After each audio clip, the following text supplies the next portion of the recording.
Let's see.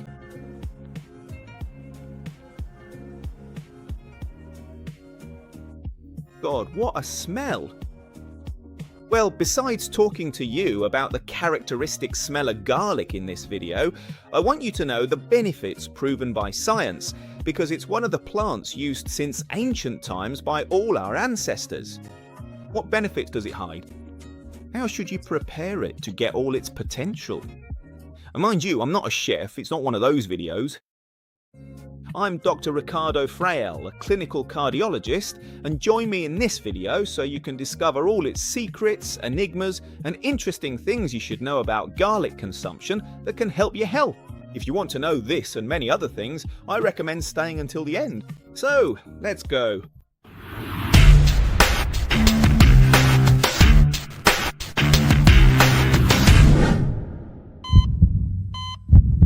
Garlic belongs to the family of plants known as Liliaceae, with its scientific name Allium sativum. Finally, you don't know how many times I had to practice it to get it right.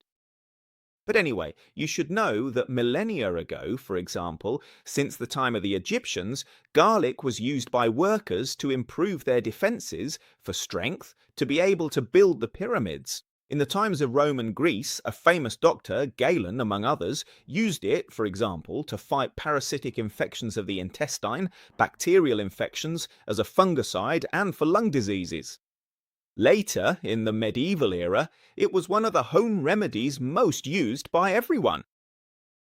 For respiratory diseases, skin diseases, contagious diseases. They also used it for evil spirits, perhaps the reason why they were used against vampires or Count Dracula. Pretend you didn't see that. And nowadays, scientific studies, which is what we're going to see, have shown that this has a benefit, for example, for cardiovascular diseases, cancers, infections, and as a powerful antioxidant, which is what we're going to review little by little during this video. Cardiovascular diseases are where it has received the most attention. Studies carried out, both observational and randomized, although some with a bit of low evidence or others with a higher level of hierarchical evidence, have shown that, for example, in arterial hypertension, patients have been given garlic cloves, concentrated garlic capsules, or other forms. And it has been seen, according to some analyses, that in people, mind you, who have high blood pressure above 140/90, its daily consumption has led to reductions in blood pressure between 12 to 8 millimeters of mercury, the systolic pressure, and between 5 to 7, the diastolic pressure, which is phenomenal. It's almost acting like a medicine. On the other hand, speaking about the cholesterol and lipids part, it's been noted that when people consume garlic daily in laboratory tests, and this is also backed by scientific studies, it's been seen to reduce cholesterol by roughly 7 to 15%, which isn't bad. For example, drugs like statins can achieve between 35 to 40%, almost 2 to 3 times more. But obviously, these are pharmacological compounds, and as you all know, they always have their side effects. But unlike garlic, which is natural, it can achieve it. And if you add other lifestyle and dietary measures to this, you can have a significant reduction in your healthcare, both in LDL cholesterol, raising HDL, and increasing triglycerides, something that would improve your cardiovascular profile and condition. On the other hand, speaking about the circulatory part, it's been seen that this has an antioxidant role within cholesterol molecules. You know that when LDL cholesterol, which is the bad one, oxidizes, it becomes easier for it to penetrate the artery walls and form fatty plaques known as atheromas, which later on will start to block the lumen of the arteries and cause chronic conditions like stable angina, or, even worse, rupture and cause thrombosis and acute myocardial infarctions. Therefore, with these previously mentioned effects of garlic, it will provide a benefit and cardiovascular protection. On the other hand, it's very important for you to know that they've analysed people who consume garlic daily, and it seemed to have an effect on inhibiting platelet aggregation. So you understand, when platelets are in the blood, they travel separately. When they aggregate, whether due to some destruction of the artery wall or disruption of atheroma plaques, they start sticking together and forming thrombi. What's going to happen? That garlic will decrease and inhibit that process so they stay separate. But on the other hand, they also have an increased capacity for fibrinolysis. Once these clots or thrombi are formed, fibrinolysis is the process in which they degrade. They break down again, thus clearing the obstruction of the artery walls. Garlic does that too. That's why we're going to talk about precautions and care for people taking anticoagulants or who have bleeding problems. Right, if this video is helping you and you're learning a lot, don't forget to hit the like button, subscribe, click the bell for notifications so it alerts you to the next interesting videos like this one that I'll be uploading. At the same time, the channel grows and you help others. On the other hand, I find it interesting to analyse the effect of garlic on cancer prevention. It's been seen mainly in digestive tract cancers, such as stomach or colon cancer. The proposed mechanisms could be, 1, its antioxidant capacity. You should know that when cells are constantly exposed to oxidation or stress processes, they mutate their genetic material in response to this, and thus become precancerous cells that will later transform into tumour cells. By acting on oxidation, they prevent these from forming.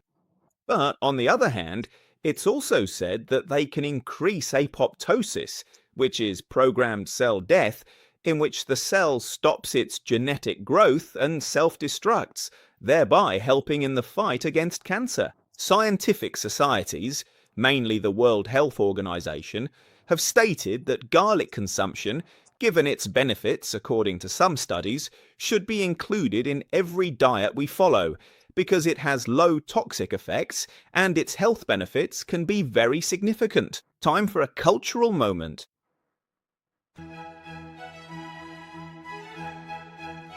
Did you know that for garlic to provide its benefits, you have to crush or grind it, as inside it there are small cells that contain, on one hand, sulfur compounds, and on the other hand, an enzyme called olinase. The moment these two mix, they exert biochemical effects and end up forming a volatile, highly reactive compound called allicin, which generates the benefits we're talking about. But watch out! This is also responsible for that characteristic smell when we consume it, which is why some people might avoid us a bit. And I recommend that if that happens, you can take parsley leaves, chew them, or use mouthwash or plenty of water. That way, they won't leave you stuck in a corner. As you know, and as I told you, garlic has these sulfur compounds which, in nature, allow it to defend itself against microorganisms or insects so they don't destroy it. Those are its defense mechanisms, like many other plants. But it's been seen, according to science and some studies, which aren't that strong, but they mention it has antimicrobial properties, destroying parasites in vivo, inhibiting the growth of viruses and fungi, and therefore it's been used for respiratory and gastrointestinal infections. Which is why I remember my grandfather always used to give us garlic syrups every time. When he had flu infections or some respiratory condition, garlic syrup for you. And the truth is, I don't remember the recipe. If you know it or your grandparents ever gave it to you, post it here to share it. And it's interesting to see how science backs it up. It was seen in people who had respiratory infectious conditions and who consumed garlic, the healing was 60% faster. Now I understand why my grandfather was always bombarding us with that syrup. And on the other hand, you'll find it interesting that I had mentioned that garlic does have these sulfur compounds, mainly allicin, which is beneficial. But take note, students, as I'm going to show you what the other molecules are that can help us with our health. It contains antioxidants, such as vitamin C, vitamin B6, flavonoids, which I mentioned act in the inhibition of free radicals, which destroy cells. Fructans, which are prebiotic fibers that also help to fight against microorganisms. Vitamins and minerals, such as manganese and selenium, which, act in immune processes, improving defences and thus fighting against the infections we face day to day. Now, you must be wondering how garlic should be consumed. I already mentioned something, but here I'm going to show you the secret recipe to prepare an No, forget it. When you want to achieve the maximum benefits, you must, one, you can, and it's what's recommended, crush it, smash it, whether with a knife, with whatever you have, to release those components I mentioned. Then you can add it to your meals, salads, make garlic bread, different varieties. I'm not the expert on that, but it's what should be done most. On the other hand, some people sometimes use concentrated garlic capsules. Personally, I don't recommend them. It's better to consume it in its natural form, but it can be an option. On the other hand, I have granulated garlic here, which is used quite a bit, forget the brand, which is used quite a bit sometimes to season meals. It says right here, see, it has sulfites. Can you see it? No, me neither. But anyway, it says so here. And it's another useful form of presentation, perhaps for seasoning your meals, and thereby achieving its benefits, since what you shouldn't do is subject the garlic to heat or cooking. There it loses and begins to degrade those sulfur compounds. That's why you hardly smell it as much, but it also loses its benefits. So I wouldn't recommend it like that. Better to do it daily. Some also say, no, but I'm going to have that smell. You could do it at night, chew it, sometimes at lower concentrations, drink plenty of water, and do it daily, but always with a medical checkup or knowing what your conditions are. And now I'm going to give you the precautions you should take if you're going to consume garlic. Among the precautions when consuming garlic, like any food in nature, you should know that sometimes its consumption is associated, especially if you eat it on an empty stomach, with gastrointestinal problems, irritation, dyspepsia, and you must be careful. That's why I recommend it after meals. It's also been seen, and I mentioned it to you, that people who take anticoagulants should be careful with daily consumption as it could enhance their effects. One of these drugs can be warfarin. So if you use that, always go and see a specialist to see if you can consume this one here. It's also been seen in terms of skin and allergic reactions that some who consume garlic can have strong allergic reactions, a rash, edema, turning red, itching. If that's the effect on your body, you should discontinue it. And finally, you should know that it's recommended, if you're going to have major or careful surgery, not to consume garlic 1 or 2 weeks before, especially in its raw form, because of those effects on coagulation. These are my personal recommendations. As you know, within alternative medicine, you can use supplements and foods, which I always say is a very good thing. And it's important to know if there's science or evidence proving that effect, as we can often fall for placebo effects. And perhaps what I never recommend is that if you're on medication for blood pressure, cholesterol or cancer, stopping all medication suddenly and thinking that eating garlic will cure you. That's not ideal, as it could increase and expose you to greater risks to your health. If you're going to consume it daily, see your specialist. Talk to them about those benefits and see what they think about adding it to your daily diet. That's what should be done. I have nothing against healthy eating. Many medications originate from plants like these ones here, and that's the interesting thing, that we can consume them in our diet. And to that you should always add, I always tell you, no single compound, not magnesium, nor garlic, nor any supplement, will provide all the health benefits. It's the sum of every component that ultimately brings you benefits.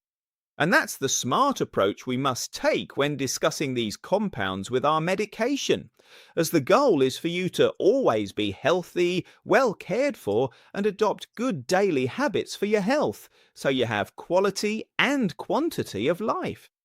And that was all about garlic. A recommendation for all listeners. Please, if you're going out with your partner, don't go eating a clove of garlic. Definitely not, or they'll leave you stranded right there on the corner. But besides that, if you have any doubts or want to know more about supplements, compounds like these, their benefits, or how this has helped you, let me know in the comments to perhaps make another video. Doubts, questions, interesting things for other videos, you can find me on my social media as Dr. Ricardo on TikTok and Instagram. Bookings, in-person or virtual consultations on my website, drricardofreile.com. Also, I recommend watching my other videos. And without further ado, hoping you're always healthy, well-informed, taking care of yourself and having good habits, you mustn't forget that this is what your heart needs.